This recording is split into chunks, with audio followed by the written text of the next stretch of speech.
I called the police on a beggar who stalked me, then I saw his face at 52. I thought I knew everything there was to know about life, about struggling and hardship, but I was wrong. I had been raised in East LA, the son of a single mother and an absentee junkie father. My childhood was tough, my adolescence was worse, but I made it out. I scrambled my way through college on a partial athletic scholarship and menial jobs, and today I am a wealthy man. I never imagined my past would come back to haunt me. I am one of the most successful businessmen in California, with a sprawling house in Malibu, a summer cottage in the Hamptons, and a vineyard in Napa Valley. I am married to a beautiful woman and the father of 3 children. The bitter boy who'd left his innocence in the streets of East LA was gone, or so I believed, but he was an unquiet ghost. I'd forgotten that our past is part of us until we make peace with it. My business headquarters were on the top 3 floors of an office building I owned in downtown LA, a prime piece of real estate, and one of my first acquisitions. I was proud of that building. One afternoon, I was disgusted to see that a homeless man had taken up residence by the side of the main door where the facade offered shade, protection from the blazing California sun. The man was filthy, crouched on a sheet of cardboard, his arms wrapped around his legs. He was trembling and mumbling, stretching out his hand to the flinching passers-by, and some of those were my tenants or their clients. I was indignant. I had paid a fortune for this property, and my tenants paid well for exclusivity and comfort. Having to face a whining beggar every time they stepped out of the door wasn't part of the package. I called my building manager and asked him why that man was there. Then I picked up my phone and I called the police. I told them a vagrant had attempted to enter my office building. Not long after, I was delighted to see 2 officers taking the man away in handcuffs. My delight was short-lived. The next day, the man was back. I called the police, but they said that unless the man actually committed an infraction, they couldn't arrest him. I was furious.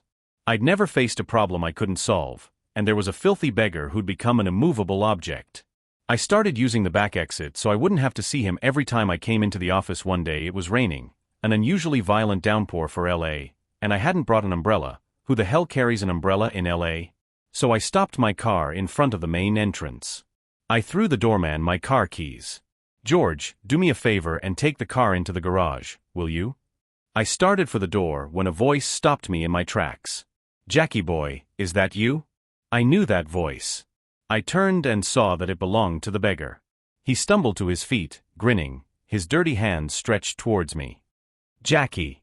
Hey Jackie boy. Man, it's you. It's really you." I was staring at that ruined face, the wide grin. A slow memory stirred. I knew that face, I knew him. "Danny." I whispered, "Danny. It's me." The grin grew impossibly wider. "Man, it's been 30 years. You look good, man, you look really good." I took a step forward and gripped his shoulders. Suddenly tears were burning my eyes. "Danny, what happened to you, man? What happened?" In my eyes, the years fell away, and the face looking up at me was 12 years old, glowing with mischief and laughter, my best friend, my only friend. Danny had understood why I sometimes came out with a bruised face and shared his lunch with me when I went hungry. It was Danny's house I sneaked into to sleep in when my mom's latest boyfriend took a strap to me. Danny had been my refuge, my brother, my friend. I pulled that ruined remnant of my best friend into my arms and sobbed in my eyes. The years fell away, and the face looking up at me was 12 years old, glowing with mischief and laughter, my best friend, my only friend. Danny had understood why I sometimes came out with a bruised face and shared his lunch with me when I went hungry. It was Danny's house I sneaked into to sleep in when my mom's latest boyfriend took a strap to me. Danny had been my refuge, my brother, my friend. I pulled that ruined remnant of my best friend into my arms and sobbed. His wife was diagnosed with cancer, and nothing the doctors did could save her. She was just 28 when she died, and Danny started drinking. A lot. He coasted along in the service for the next few years, until his drinking got out of control. Unfortunately, it happened at the wrong moment. Danny didn't react in time, and 3 men paid for it with their lives. After that, Danny resigned, came back to LA, and carried on drinking. He kept some sort of hold on himself until his mother passed away, and when she was gone, Danny sold the house and hit the streets. He'd stopped drinking a while back, but somehow he just couldn't find a way out. "Danny," I whispered, "you're coming home with me, I'll take care of you."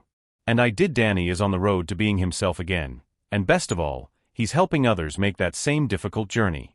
I opened a shelter and a halfway house for other people like Danny, Good people who'd stumbled and fallen down, and couldn't get up alone. Danny heads the project. He knows the problems the people we want to help face. He speaks their language. Today I look back at the man I was, the proud arrogant man who'd sneered at a beggar huddling in the doorway. I know I could have been that man. It was Danny, but it could have been me. It could be any one of us. Remember that when you look away in judgment like I used to do. It could be you. Entitled owner stalks me because I don't want our dogs to meet again. Thank you to everyone who's given me suggestions on how to deal with this. I didn't expect this many helpful comments, and it makes me feel a lot better. I have contacted the police to ask for advice on how to proceed, and if possible, I will file a report. One of my neighbors has offered to come to me if I see him again, and I will also record if I see the man again. If he tries to wait for me near my house another time, I will immediately call the police. Lastly, I cannot get pepper spray or any other dog repellent where I live, but I got some helpful advice on how to make it myself. I hope I will not have to use it, but if it's really necessary, I will not hesitate to do so. I would do anything to defend my dog. This just happened and I'm honestly kinda stressed about how to deal with this. For context, I own a 10-month-old Doberman puppy. When I just got her, she met a local GSD who scared her to death by standing over her in an extremely dominant way while she was screaming out of fear. I told the owner to call his dog back, but apparently the dog wouldn't listen if he tried, and she would just have to learn. Obviously, I avoided the guy after this, and there was another instance where I made her sit and look at me as he walked past, and the man just started yelling at me that my dog wouldn't amount to anything, etc. The way he said all this just has me perplexed.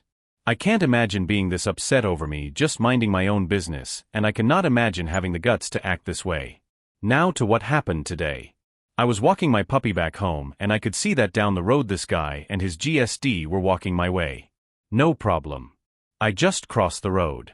The man then also crosses the road a few minutes later, now walking the direction I'm going, and when he sees me cross the road again, he stops and waits near my building, clearly trying to make eye contact with me even though I am still far away. Listen, there is absolutely no reason for this guy to stand there waiting while staring at me.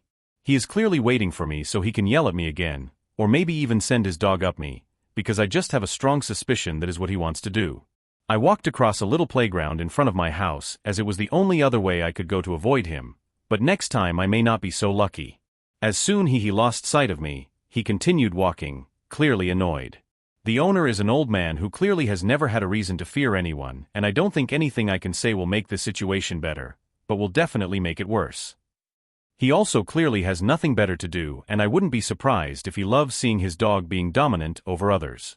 The reason I don't let our dogs figure it out is because this dog is twice her size and she is terrified of GSDs, loves all other dogs. The dog is also extremely dominant and has no compassion for others. Kinda like the owner, lol. Anyway, I am dreading running into this guy again. Not sure what to do. I will do anything to protect my dog and I would have no issue letting the guy know that, but I'd rather avoid escalating the situation if possible, even if the guy is doing everything he can to escalate it.